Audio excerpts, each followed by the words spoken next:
പ്രഭാഷകൻ്റെ പുസ്തകം 23-ാം അധ്യായം 14-ാം വാക്യം നമ്മളിങ്ങനെ വായിക്കുന്നു. വലിയവരുടെ കൂടെയായിരിക്കുമ്പോൾ മാതാപിതാക്കന്മാരെ അനുസ്മരിക്കുക. അല്ലെങ്കിൽ നിന്നെ തന്നെ മറന്നുള്ള നിൻ്റെ പെരുമാറ്റത്തിൽ നീ അവരുടെ മുൻപിൽ വിഡ്ഢിയാകും. ജനിക്കാതിരുന്നെങ്കിൽ എന്ന് നീ അപ്പോൾ ആഗ്രഹിക്കുകയും ജന്മദിനത്തെ ശപിക്കുകയും ചെയ്യും. അതായത് മുതിർന്ന ആളുകളുടെ മുൻപിൽ നമ്മളായിരിക്കുമ്പോൾ നമ്മളുടെ മാതാപിതാക്കന്മാരെ ഓർക്കണം. ഇത് പ്രത്യേകിച്ച് കൗമാരക്കാർക്കും യുവതീ യുവാക്കന്മാർക്കുമുള്ള ഒരു ഉപദേശമാണ്. നമ്മൾ മറ്റുള്ള മുതിർന്ന ആളുകളുടെയൊക്കെ മുൻപിൽ പോയി നിൽക്കുമ്പോൾ മാതാപിതാക്കന്മാരെ ഓർക്കണം. നമ്മളുടെ മാതാപിതാക്കന്മാർ എങ്ങനെയായിരിക്കും? നമ്മളൊരു കാര്യം നമ്മളിപ്പോൾ ചെയ്യുന്ന കാര്യം ചെയ്തു കഴിഞ്ഞാൽ, അല്ലെങ്കിൽ നമ്മളിപ്പോൾ പറയുന്ന കാര്യം പറഞ്ഞു കഴിഞ്ഞാൽ, നമ്മൾ ഇപ്പോൾ പെരുമാറും വിധം വീട്ടിൽ പെരുമാറിക്കഴിഞ്ഞാൽ നമ്മളുടെ മാതാപിതാക്കന്മാരെങ്ങനെയായിരിക്കും അതിനെ ചിന്തിക്കുക? എന്തായിരിക്കും അവരുടെ പ്രതികരണം? ഇത് നമ്മളുടെ മനസ്സിൽ വെക്കണം. അങ്ങനെ വെച്ചിട്ട് വേണം നമ്മൾ പെരുമാറുവാനായിട്ട്. കാരണം മുതിർന്ന തലമുറയ്ക്ക് അവരുടേതായ ഒരു അനുഭവ പരിചയമുണ്ട്.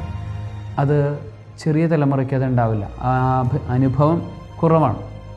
അപ്പോൾ ആ മുതിർന്ന തലമുറയ്ക്കുള്ള ആ അനുഭവത്തിൻ്റെ പരിചയത്വം മൂലം അവർക്ക് കിട്ടിയിരിക്കുന്ന ഒരു ജ്ഞാനമുണ്ട്. ആ ജ്ഞാനമനുസരിച്ചിട്ടാണ് അവരെല്ലാ കാര്യങ്ങളെയും ജഡ്ജ് ചെയ്യുന്നത്. അപ്പോൾ അതുകൊണ്ട് തന്നെയാണ് മാതാപിതാക്കന്മാർ ചില കാര്യങ്ങൾ കുട്ടികൾക്ക് പറഞ്ഞു കൊടുക്കുന്നതൊക്കെ.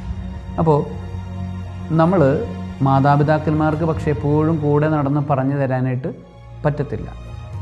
അപ്പോൾ നമ്മൾ മറ്റുള്ള മുതിർന്ന ആളുകളുടെയൊക്കെ മുന്നിലായിരിക്കുമ്പോൾ നമ്മൾ ചിന്തിക്കേണ്ടത്, എൻ്റെ മാതാപിതാക്കന്മാർ കൂടെ ഉണ്ടായിരുന്നെങ്കിൽ അവരെന്ത് ചിന്തിച്ചേനെ, അവരെന്ത് പറഞ്ഞേനെ, ഞാനിപ്പോൾ ഇങ്ങനെ പെരുമാറുന്നതിനെക്കുറിച്ച് അവരുടെ അഭിപ്രായം എന്തായിരിക്കും? ഒരു ചിന്തയുണ്ടെങ്കിൽ നമുക്ക് മറ്റുള്ളവരുടെ മുൻപിൽ നന്നായി പെരുമാറുവാനായിട്ട്, ഒരു സഭയിൽ ചെല്ലുമ്പോൾ സഭ്യതയോടുകൂടെ ചിന്തിക്കുവാനും പറയുവാനും പ്രവർത്തിക്കുവാനും നമുക്ക് സാധിക്കും.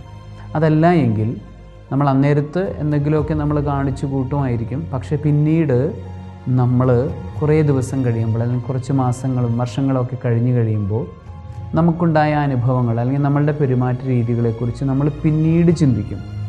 എന്നിട്ട് നമ്മൾ പറയും, അയ്യോ ഞാൻ അങ്ങനെ അന്ന് പെരുമാറുണ്ടായിരുന്നു, ഞാൻ അയാളോട് അങ്ങനെ പറയണ്ടായിരുന്നു, ആ ഒരു സമൂഹത്തിന് മുൻപിൽ ഞാനങ്ങനെ ചെയ്യണ്ടായിരുന്നു എന്നൊക്കെ നമ്മൾ പിന്നീട് ചിന്തിക്കും.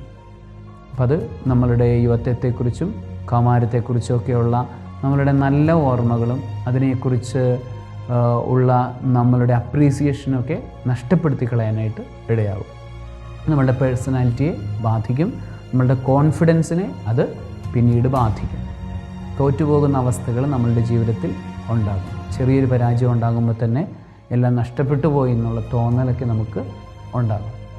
അതുകൊണ്ടാണ് ആ ചെറുപ്പകാലത്ത് തന്നെ നല്ല ശീലങ്ങൾ ഉണ്ടാകണം. മറ്റുള്ളവരുടെ അപ്രീസിയേഷൻ ലഭിക്കും വിധം നമ്മൾ പെരുമാറാൻ പഠിക്കണം. അത് സാധിക്കുന്ന ഒരു പോയിൻ്റാണ്, ഒരു ടിപ്പ് നമുക്ക് ദൈവവചനം പറഞ്ഞു തരികയാണ്. എപ്പോഴും നിൻ്റെ മാതാപിതാക്കന്മാരെക്കുറിച്ചുള്ളൊരു ഓർമ്മ നിനക്കുണ്ടായിരിക്കും.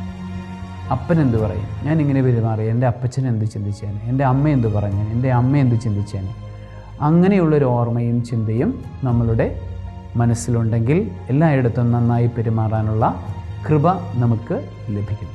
സർവശക്തനായ ദൈവം പിതാവും പുത്രനും പരിശുദ്ധാത്മാവും ഓർമ്മയോടെ ജീവിക്കുവാനും നന്നായി പെരുമാറുവാനുമുള്ള കൃപ കൊണ്ട് നിങ്ങളെല്ലാവരെയും സമൃദ്ധമായി നിറയ്ക്കുമാറാകട്ടെ. ആമേൻ.